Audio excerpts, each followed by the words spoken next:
Hello and welcome to this mix-up, another mix-up, and this time we have Frostie Classic Lemonade. This was introduced in 1939. Well, the Frostie brand. I think they started with root beer. I know they started root beer, and they may have had other flavors, but over the years they've added, variations of. So this is sold in these quart plastic bottles, also in glass. These were $1.25 at Rouse's, also a Winn-Dixie, same price. And the reason I bought Frostie is because they are pure cane sugar soft drinks, no high fructose corn syrup. I avoid that. So these are very popular, and I'm sure there'll be a lot of video reviews for this Frostie Classic Lemonade, and I'll watch them. And I have a product introduced in 1941. This is Nikolai. This is the green label. Okay, so Nikolai was introduced in 1941 by the Joseph Seagram's company, which up until the year 2000, when they went out of business, was the world's biggest liquor company. But they shut down and all their assets were bought. They sold this brand with a bunch of other brands, along with a bunch of other brands, to the Sazerac company in 1989. Eagle Rare, Benchmark, those bourbons were started by Seagram's. Believe it or not, Fireball, the cinnamon whiskey started by Seagram's. They sold those and this and a bunch of other stuff, Crown Rust Vodka, to Sazerac. And they kept selling brands, obviously because they needed money, but it didn't help them, and 11 years later they were gone. So if you see Seagram's, yeah, it's on the shelves, but it's not a company. It's just a brand owned by other companies. All right, so the green label is premium vodka with premium liqueur. Now, why would they want to make a premium vodka with premium liqueur? I don't know. If you buy the red label, it is pure vodka. If you buy the, if you buy the black label, it's pure vodka, 80 proof. If you buy the red label, it's also pure vodka, but it's 100 proof. And then there's all kind of variants to Nikolai: pineapple, red berry, whipped cream. And you might run across those. As we all know, or we probably know, flavor vodka is like one of the big things these days. So pour a little bit of that. And that was a little bit too much. And, sorry, I thought it was less. Well, it's not that much, but nice hiss. The thing about these plastic bottles, you can really ratchet down on the pressure and hold the carbonation till the next time. With glass, you can't really ever get that seal back. Smells like lemonade. Yellow number 5. Okay, so it's got food coloring. Food coloring, citric acid, right, to give it the acidity. There's different gums, natural flavor. Oh no, sucralose, which is down on the list. Brominated vegetable oil. Sucralose. Why would you add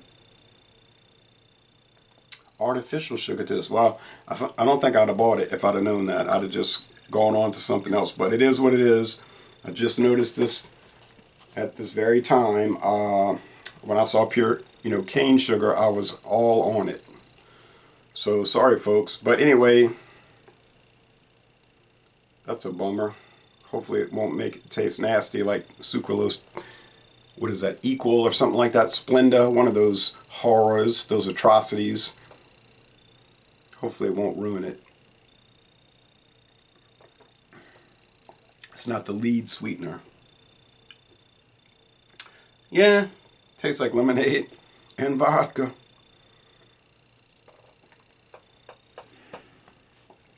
Oh man, what a heartbreaker.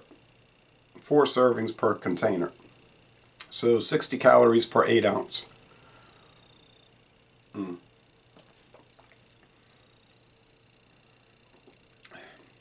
Yeah, it's fine.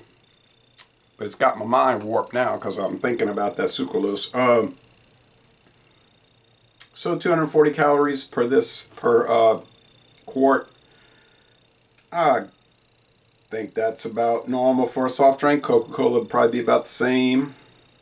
So for a pint, 16 ounces would be 120 calories. Yeah, it's actually lower than Coca-Cola, which is what, 145 or abouts for the, the 12-ounce bottle.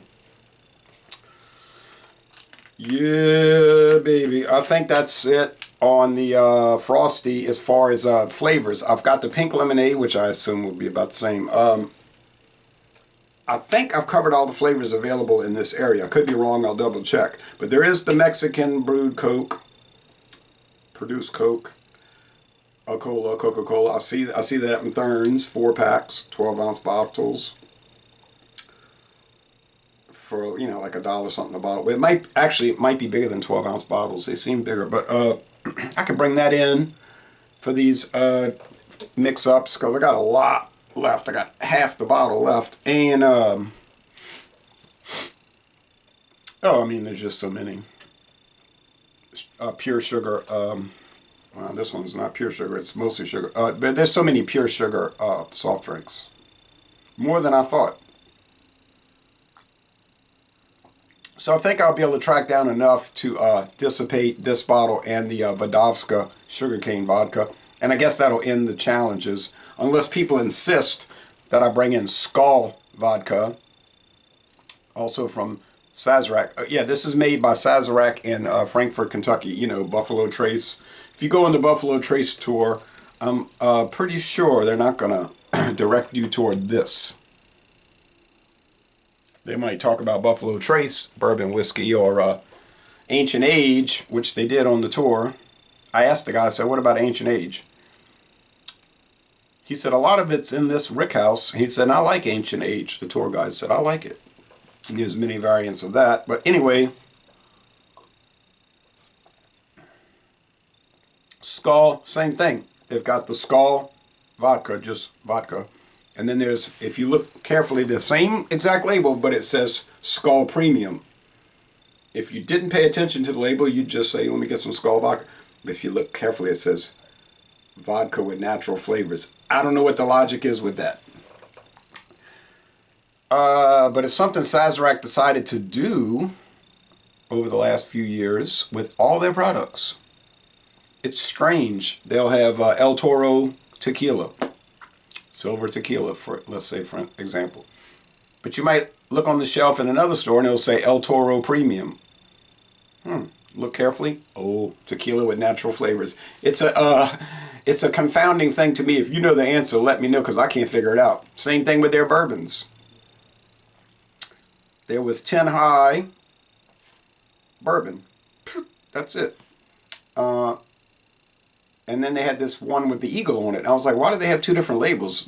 It's the same thing. Oh, it wasn't. I didn't look at it carefully. The eagle label, excuse me, sorry about that, is 10 High bourbon with natural flavors. So that's a Sazerac thing. And apparently it's a Heaven Hill thing too, because I've noticed at least one of their bourbons is the same thing, bourbon with natural flavors. And that is beyond my understanding. Now, did those things taste bad? No, actually, it tastes pretty good. Tastes to me like they're adding vanilla to it. So you do you, Sazerac, and you do you, Heaven Hill, and these are bottom shelf products I'm talking about. They're not going to take their hi-hat stuff like Old Fitzgerald 10-year aged at Heaven Hill and add flavoring. But maybe the regular, the 1999 Old Fitzgerald might have that variant. I think the Old Fitzgerald that I saw for 1999 was just saying straight Kentucky straight bourbon whiskey, but I need to double check that. And anyway, I'm not buying it until I dissipate the bourbon I have, which is a plethora, in an enormous amount, unreal. And I have the. I did that review yesterday. It was so wonderful that, although my sinuses were kind of bothering me because of coming off a cold and then still pollen in the air, believe it or not, in December. But overall, it's just great that Jim Beam 8-year aged, which was done away with years ago. But we still get bottles. I know where to find bottles close to New Orleans. Unopened, of course. On the shelf like it's the same thing, and they got them mixed with the extra over there, like it's the same product. And I guess to most consumers, if they're not paying attention, it would be. But enough discussion. How would I score this Frosty Classic Lemonade? I mean, it's good, but yeah, I'm kind of picking up that Funky Monkey sucralose, and oh, what a disappointment.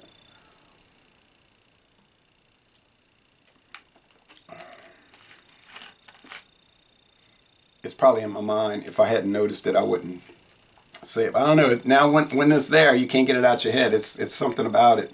I'm gonna give it a B minus, like an 80. It's marginally good. I wouldn't buy it again by any means.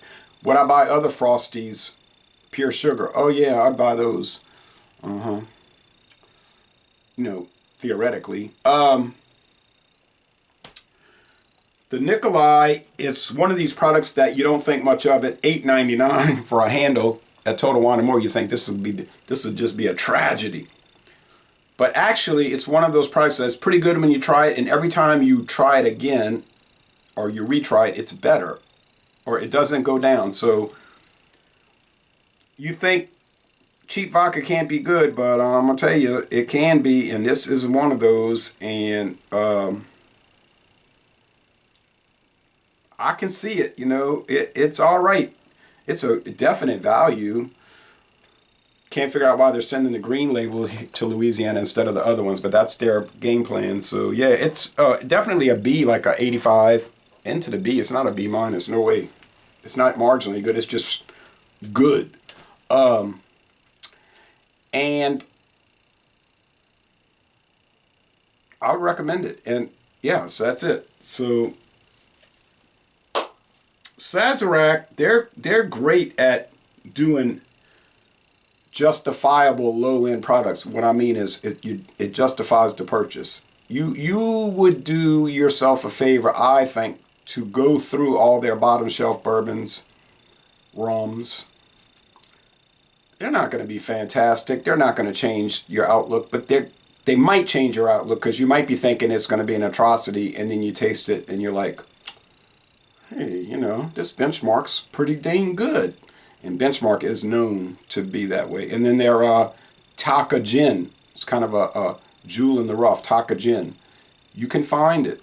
All right, so laissez-les bon temps relais, and I'm going to end this review by saying y'all go to Detroit, Michigan, and tour the Towne Club facility if they give tours, or Buffalo Trace in Kentucky, and they definitely give tours, and they're free with free samples and free parking. Great experience. Thanks.